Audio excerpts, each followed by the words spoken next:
여러분, 안녕하세요. 지금 보고 계신 스마트폰이나 컴퓨터, 그 안에는 아주 작은 뇌가 들어있다는 거 아시죠? 바로 실리콘 칩인데요. 근데 이 대단한 부품이 사실은 우리가 해변에서 보는 모래랑 같은 성분으로 만들어진대요. 정말 신기하지 않나요? 이번 시간에는 이 평범한 모래가 어떻게 우리 기술의 심장이 되는지 그 놀라운 비밀을 한번 파헤쳐 보겠습니다. 네, 바로 이 질문이 오늘 우리가 풀어볼 핵심 과제입니다. 아니, 어떻게 그 흔한 모래알이 이렇게 복잡하고 정교한 최첨단 기술로 변신할 수 있을까요? 자, 지금부터 그 놀라운 변신의 세계로 함께 들어가 보시죠. 오늘 우리가 살펴볼 내용은 이렇습니다. 먼저 순수한 실리콘이 왜 그대로는 쓸 수 없는지 그 문제점부터 알아볼 거고요. 그리고 도핑이라는 마법 같은 기술로 그 문제를 해결할 겁니다. 그 다음엔 완벽한 칩을 어떻게 구워내는지, 또 그 안에 세상을 바꾸는 작은 스위치를 어떻게 만드는지 볼 거고요.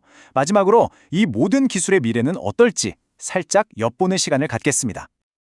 자, 그럼 첫 번째 단계부터 시작해 볼까요?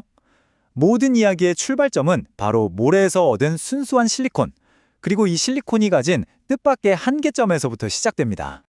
그러니까 순수한 실리콘은요, 그 자체로는 전기가 전혀 통하지 않아요. 마치 길이 꽉 막힌 도로 같다고 할까요? 왜냐하면 모든 전자가 옆에 있는 원자들이랑 손을 꽉 잡고 꼼짝도 안 하고 있거든요. 이 전자들이 자유롭게 움직여야 전류가 흐르는데 그럴 수가 없는 거죠. 그래서 이 막힌 길을 뚫어주는 게 우리가 해야 할 첫 번째 미션입니다. 그럼 이 꽉 막힌 길을 어떻게 뚫을 수 있을까요? 바로 도핑이라는 아주 특별한 과정을 통해서입니다. 이 도핑이야말로 실리콘을 쓸모있게 만들어주는 그야말로 비밀 레시피라고 할 수 있죠. 도핑이 뭐냐면요, 정말 간단해요. 순수한 실리콘에 아주 소량의 다른 원소를 살짝 섞어주는 과정이에요. 비유하자면 밍밍한 국에 소금을 한 꼬집 넣어서 맛을 확 살리는 것과 같다고 할까요? 이 작은 변화가 실리콘의 운명을 180도 바꿔놓습니다. 자, 여기서부터가 진짜 재밌어지는데요. 어떤 불순물을 섞느냐에 따라 성격이 다른 두 가지 타입의 실리콘을 만들 수 있어요. 먼저 원래 실리콘보다 전자를 하나 더 가진 불순물을 섞으면 N형 실리콘이 돼요. 그럼 남아도는 전자가 하나 생기겠죠? 이 녀석이 자유롭게 돌아다니면서 전류를 만드는 거예요. 반대로 전자가 하나 부족한 불순물을 섞으면 P형 실리콘이 되는데요. 이건 마치 주차장에 빈자리가 하나 생긴 것과 같아요.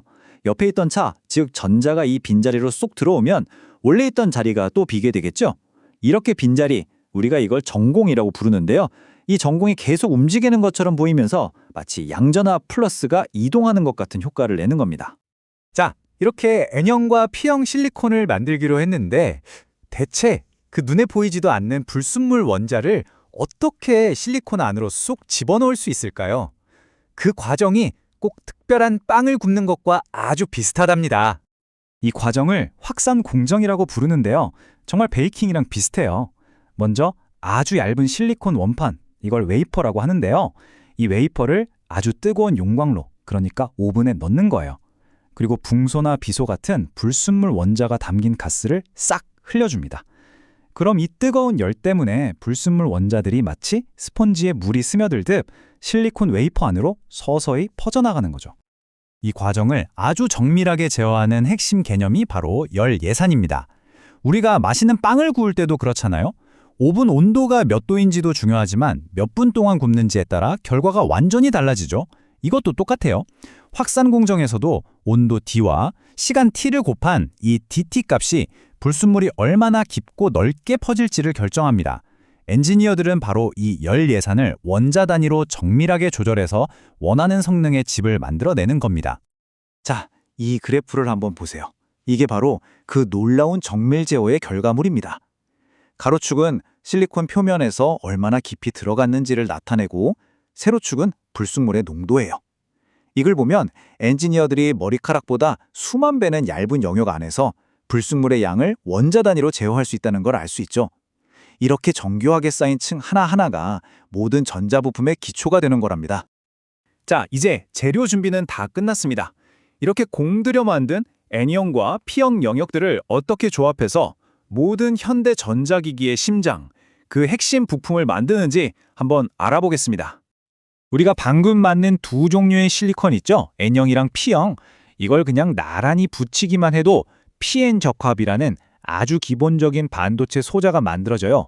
이게 바로 모든 것의 시작점이라고 할 수 있습니다. 그리고 여기서 딱 한 단계만 더 나아가서 지금 보시는 그림처럼 N형, P형, 다시 N형 이렇게 샌드위치처럼 착착 쌓아주면 드디어 현대기술의 심장이라고 불리는 트랜지스터가 탄생합니다. 이름은 많이 들어보셨죠? 이 트랜지스터가 대체 무슨 일을 하는 걸까요? 핵심은 정말 간단해요. 트랜지스터는 본질적으로 눈에 보이지도 않을 만큼 아주 작은 전자 스위치입니다. 가운데 P형 영역에 작은 전기 신호를 주면 N형과 N형 사이에 문이 활짝 열려서 전기가 흐르고 ON, 신호를 딱 끊으면 문이 닫히는 거죠. OFF.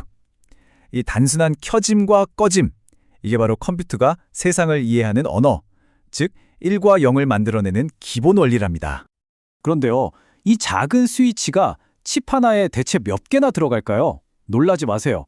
최신 칩에는요, 이 스위치가 무려 100억 개에서 많게는 1조 개까지 들어갑니다. 1조 개요. 지구에 사는 모든 사람보다도 훨씬 많은 스위치가 우리 손톱만한 칩 안에 빽빽하게 들어있는 셈이죠. 이 모든 게 평범한 모래에서 시작됐다는 게 정말 믿어지시나요? 아니, 이렇게 상상을 초월할 만큼 복잡한 칩을 어떻게 실수 없이 설계하고 또 지금보다 훨씬 더 뛰어난 미래의 칩을 만들 수 있을까요? 그 해답을 마지막 섹션에서 함께 찾아보겠습니다. 여기 아주 중요한 문장이 하나 있습니다. 반도체 기술이 지금처럼 눈부신 속도로 계속 발전하려면 이제는 실제로 만들어보기 전에 컴퓨터로 모든 걸 완벽하게 예측해보는 시뮬레이션이 반드시 필요하다는 뜻이죠. 한번 생각해 보세요. 칩 하나를 실제로 만들어서 테스트하려면 정말 엄청난 돈과 시간이 들어요. 하지만 시뮬레이션을 이용하면 마치 건축가가 건물을 짓기 전에 3D 모델로 모든 걸 확인하는 것처럼 컴퓨터 안에서 수만 가지 설계를 미리 시험해 볼 수 있죠. 또 칩을 만드는 과정에서 일어나는 복잡한 원자 단위의 현상을 우리 눈으로 직접 보고 이해할 수 있는 유일한 방법이기도 합니다. 이걸 통해서 문제를 미리 찾아 해결하고 결국 차세대 기술을 개발하는 결정적인 열쇠를 쥐게 되는 겁니다. 자, 오늘 우리는 모래 한 알이 어떻게 슈퍼컴퓨터의 두뇌로 변신하는지 그 놀라운 여정을 함께 했습니다. 하지만 기술의 발전은 여기서 멈추지 않죠. 트랜지스터가 점점 더 작아져서 이제는 거의 원자 몇 개 크기까지 다가가고 있는데요. 과연 우리는 앞으로 어떤 새로운 물리적 한계에 부딪히게 될까요? 그리고 그 한계를 뛰어넘기 위해 다음에는 또 무엇을 시뮬레이션 해야 할까요? 미래는 우리에게 또 다른 흥미로운 질문들을 던지고 있습니다.